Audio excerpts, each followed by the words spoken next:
Chers compatriotes d'Algérie, bonsoir à vous tous. Chers compatriotes d'Afrique du Nord, bonsoir à vous tous. À vous tous. Nous voulons tout juste de nous adresser à la directrice générale du Fonds monétaire international dans une première partie et ainsi qu'au président de la Banque mondiale, respectivement Madame Kristalina Georgieva et M. David Malpass. Dans notre message, nous les avons informés que nous nous adresserons aussi à nos compatriotes d'Algérie et nous allons associer nos sœurs et frères d'Afrique du Nord. La situation en Algérie est quasi rouge. Nous sommes usés par toutes les interventions que nous avions faites par le passé. Nous sommes usés par la faiblesse de tous les États de l'Afrique du Nord. Nous sommes choqués par nos pays voisins qui utilisent le franc CFA. Donc, dans nos mots à nos compatriotes d'Algérie, dans lesquels cette fois-ci nous serons encore plus sévères dans nos propositions. Nous demeurerons dans cette forme respectueuse, chaleureuse et sincère. Et étant donné que ce message sera aussi destiné à la directrice générale du FMI, au président de la Banque mondiale, à tous les économistes du Fonds monétaire international et de la Banque mondiale, et à d'autres organisations internationales qui s'occupent de la fuite de capitaux et du blanchiment d'argent, dont le siège est à Toronto, au Canada, et qui travaillent avec le GAFI de la Banque mondiale. En anglais, c'est de FETF. Là. Nous allons associer l'Organisation mondiale du commerce dans la mesure où il est actuellement dirigé par une Africaine. Donc, chers compatriotes d'Algérie,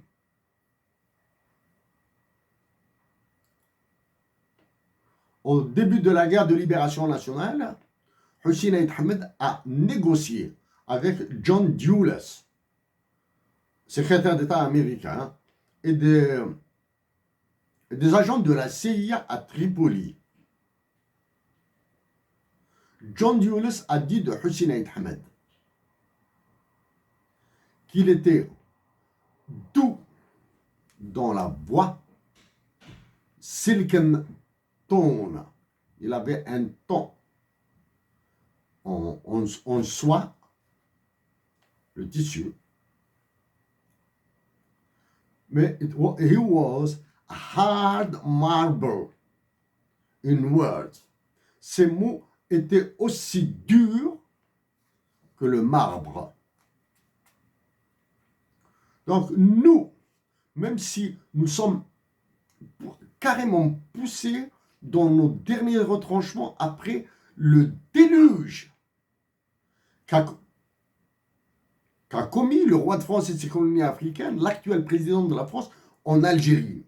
C'est un déluge qui s'en est suivi. Nous demeurerons toujours dans cette forme respectueuse, même si par moments nous aurions aimé utiliser des mots plus durs. Mais nous allons demeurer sur cette ligne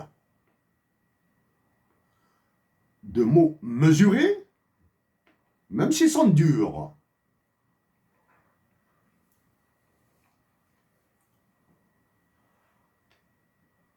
Quelques jours auparavant,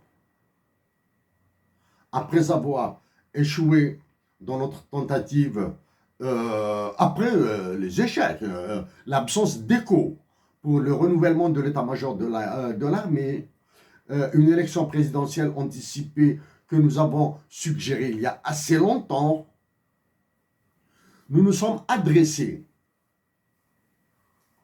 aux officiers du rang, peu importe leur grade algérien, dans l'armée algérienne, et aux généraux patriotes d'exiger le renouvellement de l'état-major de l'armée algérienne.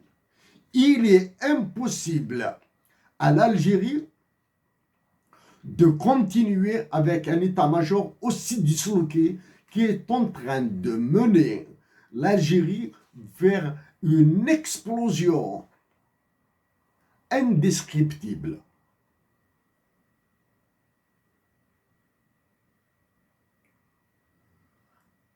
Par anticipation, nous avions dit qu'après le départ du roi de France et de ses colonies africaines, l'actuel président de la France, il y aura une déferlante de pression sur l'Algérie par les autres puissances. Elles se sont réalisées. Pression de la Fédération de Russie, pression des États-Unis d'Amérique, pression du Royaume-Uni, pression de la Chine et actuellement l'Espagne est revenue. En attendant le retour de l'Italie sur les pressions internationales, dans l'espace public international, dans l'espace commercial international.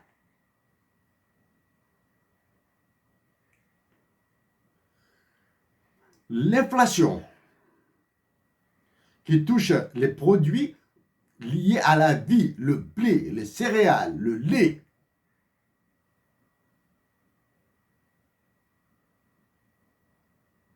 fait vraiment peur. Nous avons parlé de menaces de famine sur l'Algérie. Que dire des autres pays africains, les pays voisins et tous les pays qui utilisent le franc CFA?